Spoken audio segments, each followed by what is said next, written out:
There Are More Things by Jorge Luis Borges.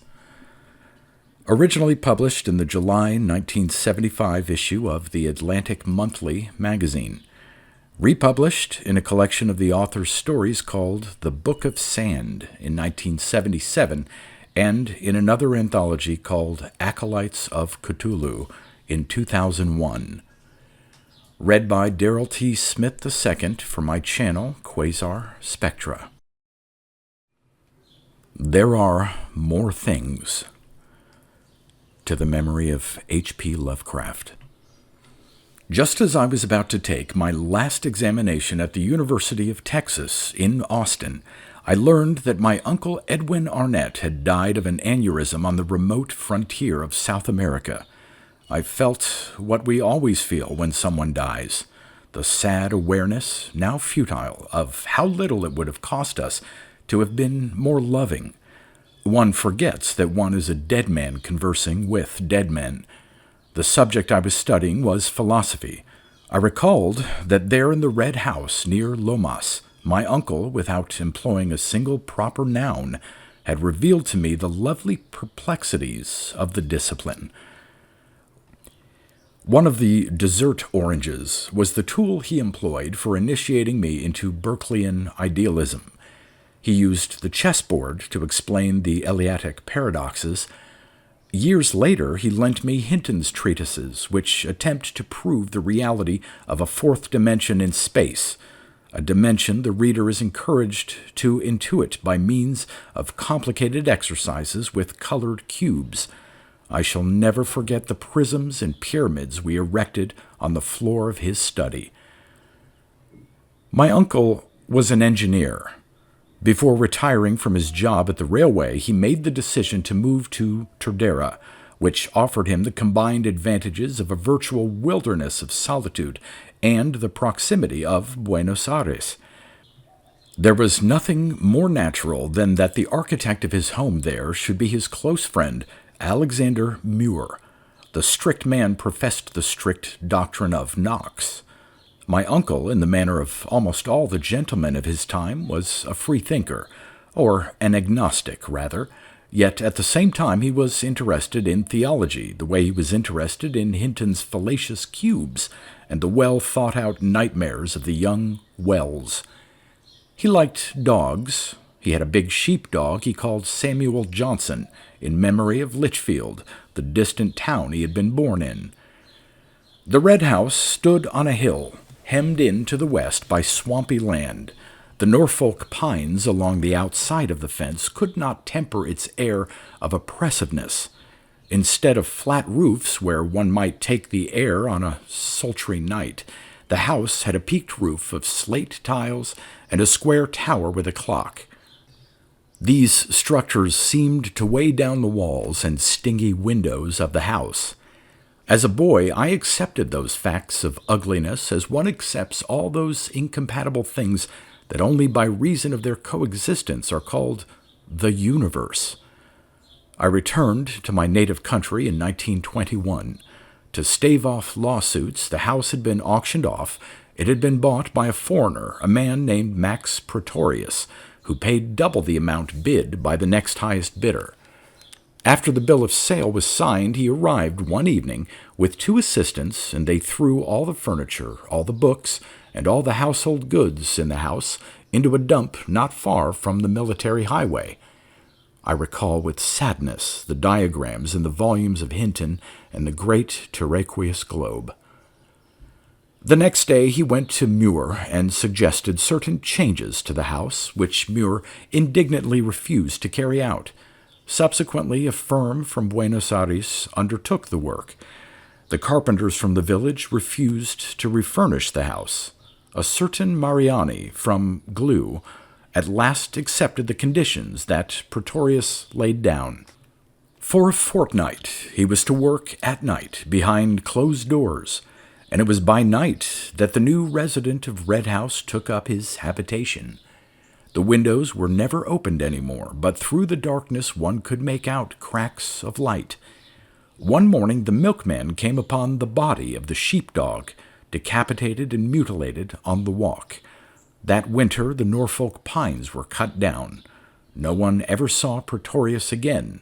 He apparently left the country soon after. Such reports, as the reader may imagine, disturbed me. I know that I am notorious for my curiosity, which has variously led me into marriage with a woman utterly unlike myself, solely so that I might discover who she was and what she was really like, into trying laudanum, with no appreciable result, into an exploration of transfinite numbers, and into the terrifying adventure whose story I am about to tell. Inevitably, I decided to look into this matter. My first step was to go and see Alexander Muir. I remembered him as a ramrod, straight, dark man whose leanness did not rule out strength. Now he was stooped with years, and his jet-black beard was gray. He greeted me at the door of his house in Temperley, which predictably enough resembled my uncle's, as both houses conformed to the solid rules of the good poet and bad builder William Morris. Our conversation was flinty. Not for nothing is the thistle the symbol of Scotland. I sensed, however, that the strong Ceylon tea and the judicious plate of scones, which my host broke and buttered as though I were still a child, were, in fact, a frugal, Calvinistic feast laid out to welcome his old friend's nephew. His theological debates with my uncle had been a long game of chess, which demanded of each player the collaborative spirit of an opponent. Time passed, and I could not bring myself to broach my subject. There was an uncomfortable silence, and then Muir himself spoke. "Young man," he said, "you have not taken such trouble to come here to talk to me about Edwin or the United States, a country that holds little interest for me. What keeps you from sleeping at night is the sale of the Red House, and that curious individual that's bought it. Well, it keeps me from sleeping too. Frankly, I find the whole affair most disagreeable. But I'll tell you what I can. It shan't be much." In a moment he went on, without haste. "Before Edwin died, the mayor called me into his office. The parish priest was there. They wanted me to draw up the plans for a Catholic chapel. They would pay me well. I gave them my answer on the spot. No, I told them, I am a servant of the Lord, and I cannot commit the abomination of erecting altars for the worship of idols." Here he stopped. "That's all?" I hazarded. "No. That Jewish whelp Pretorius wanted me to destroy my work, the house I'd built, and put up a monstrosity in its place. Abomination takes many forms." He pronounced these words with great gravity. Then he stood up. As I turned the corner, Daniel Ibarra approached me. We knew each other the way people in small towns do. He suggested we walk back together. I'd never held any brief for hellions and that lot, and I could foresee a sordid string of more or less violent and more or less apocryphal bar stories, but I resigned myself and said I'd walk with him. It was almost dark. When he saw the red house up on its hill a few blocks away, Ibarra turned down another street. I asked him why. His answer was not what I'd expected. "I'm Don Felipe's right arm. Nobody's ever been able to say I backed down from anything. You probably remember that fellow Urgoiti that came all the way here from Merlot looking for me, and what happened to him when he found me? Well, listen, a few nights ago I was coming back from a big whoop-de-doo. About 100 yards from the house I saw something. My Pinto spooked, and if I hadn't talked her down and turned down along that alleyway there, I might not be telling the story. What I saw was—" He shook his head. Then, angrily, he cursed. That night I couldn't sleep. Towards sunrise I dreamed of an engraving in the style of Piranesi, one I'd never seen before, or perhaps had seen and forgotten, an engraving of a kind of labyrinth. It was a stone amphitheater with a border of cypresses, but its walls stood taller than the tops of the trees. There were no doors or windows, but it was pierced by an infinite series of narrow vertical slits. I was using a magnifying glass to try to find the Minotaur. At last I saw it. It was the monster of a monster. It looked less like a bull than like a buffalo, and its human body was lying on the ground. It seemed to be asleep and dreaming, but dreaming of what? Or of whom? That evening I passed by the Red House.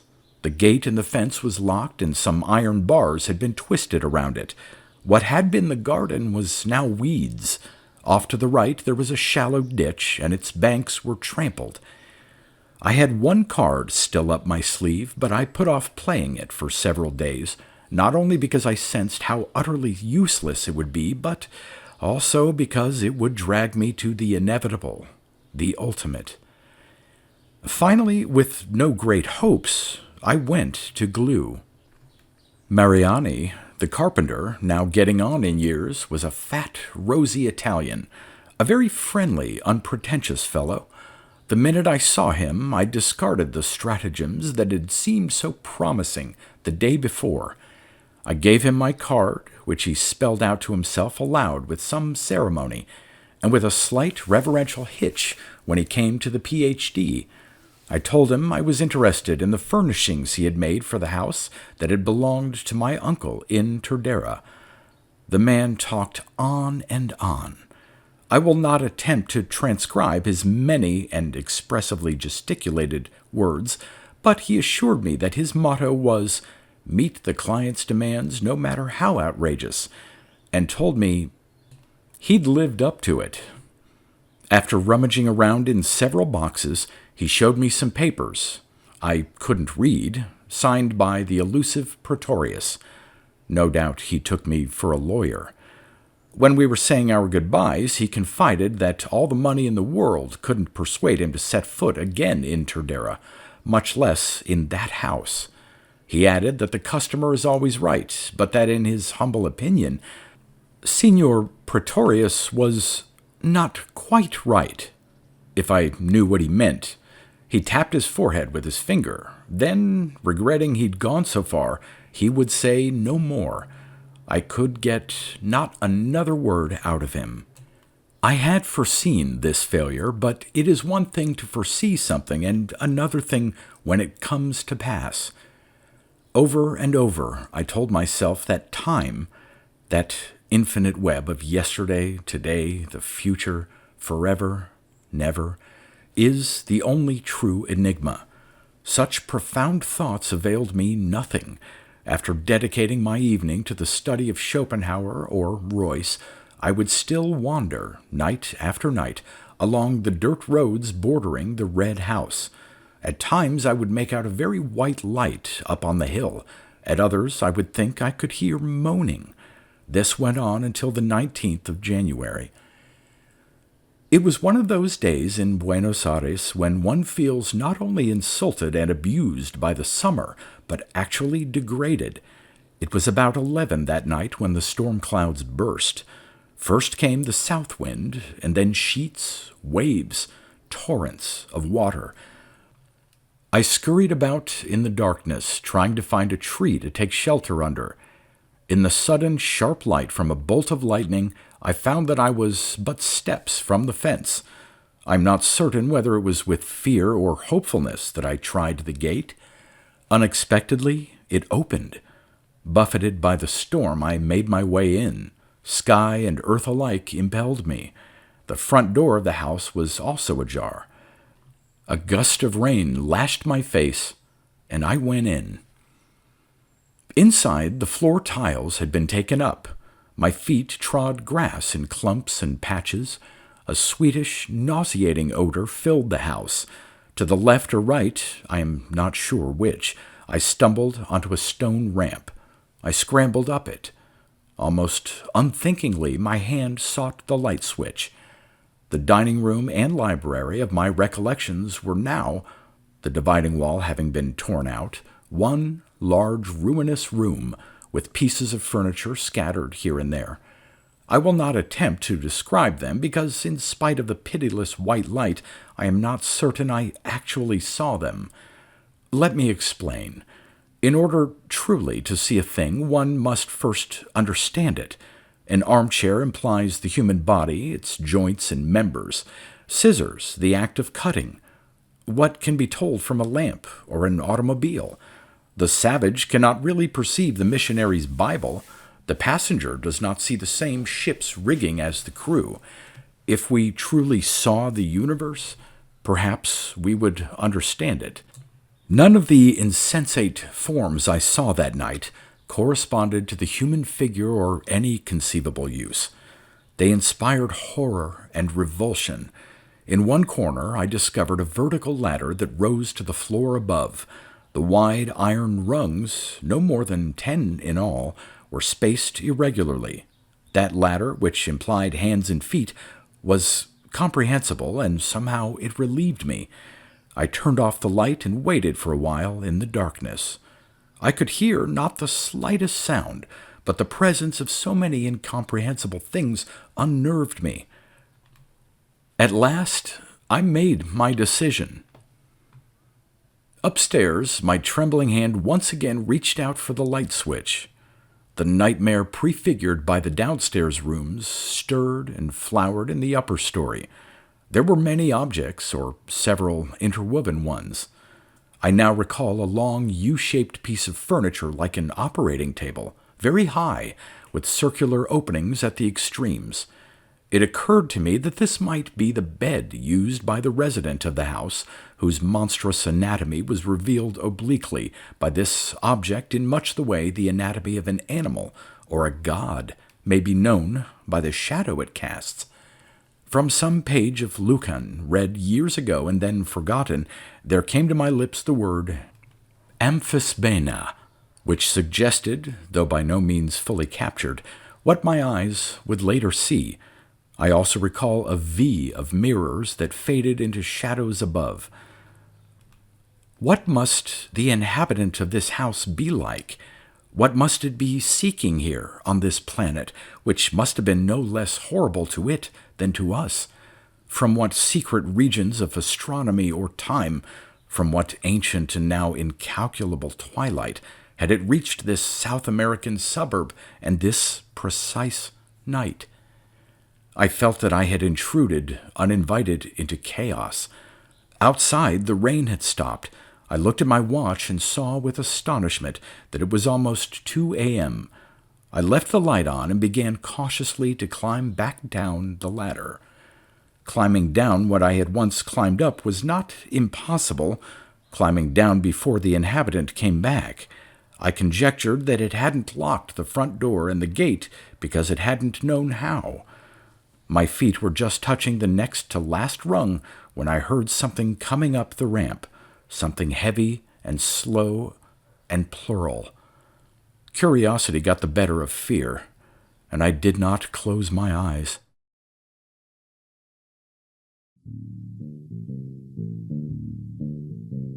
You've been listening to pre-1990s speculative fiction readings with a highlight on science fiction by Darrell T. Smith II. Please consider clicking the donation link in the description box. Thank you so much for your time and your imagination.